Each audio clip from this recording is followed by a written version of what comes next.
statement. At this point on the traverse, forget this curve. On this vibration potential, at this point on the traverse, what is the kinetic energy of that system? High, right? It's just zipping through. On this potential, what is the kinetic energy at this point? On this potential.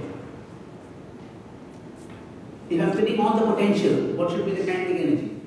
0, right? Kinetic energy here is 0, here it is large, here it is 0. So if I am sitting on the potential, the kinetic energy is 0. So everything is potential.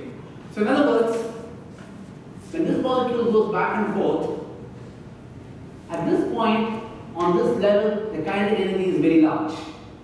At this point on this level, the kinetic energy is very small. Can I jump from a state with very high kinetic energy into another state where the kinetic energy is 0?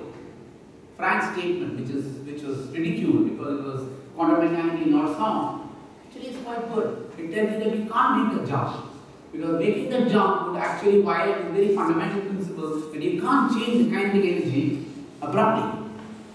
And therefore, if I take the molecule to V equals 2, the molecule will not break apart. If I take the molecule to V equal to 1, the molecule will break. If I go to molecule to V equal to 0, will it break? No, because this curve is not even going through. So very funny situation. I go from 0 to 0, molecule is intact. I go from 0 to 1, you have broken the molecule. I go from 0 to 2, molecule again is intact. And therefore you see that such very weird behavior, where the molecule breaks in some regions, but doesn't break in other energy regions, is a very clear sign that you're actually dealing with pre-dissociation. What I would like to point out to you is that Banwell discusses pre-dissociation.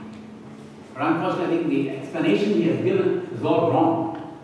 Because Banwell actually tells you that over here, as the molecule goes back and forth, the molecule here has a lot of time because it spends some time and therefore it can jump. However, at this point, there is not enough time because it is jumping back and forth, and therefore it cannot jump from one potential to the other. What's so terrible about that? Vibrational periods are much slower than electronic transition. Electronic transitions don't need time to think. And therefore, it is not a question of time. It is not a question of a molecule spending more time over here and less time over here. Therefore, it has therefore a greater chance to jump here and less chance to jump there. No. It is not based on a time scale.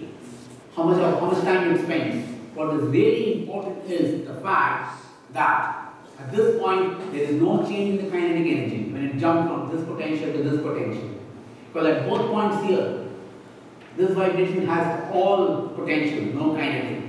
On this potential, the same point, it's all by potential and no kinetic.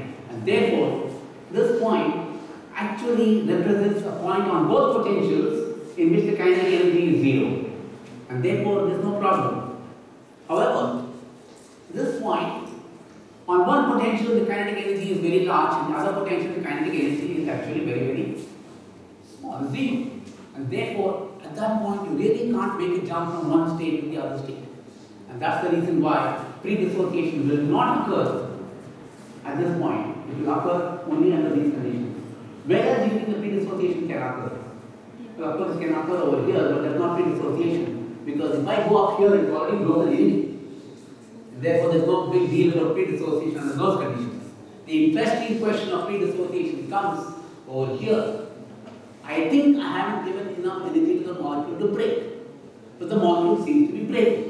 And who's doing that? A new state is actually siphoning off the molecules for dissociation. And it's doing that because of what we call as curve crossing.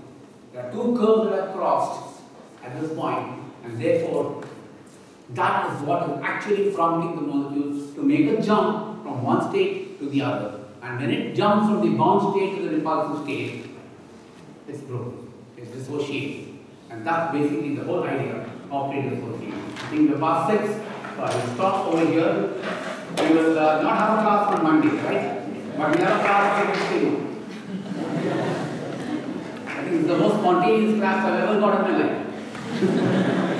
So, we will meet on Wednesday morning, 9 o'clock.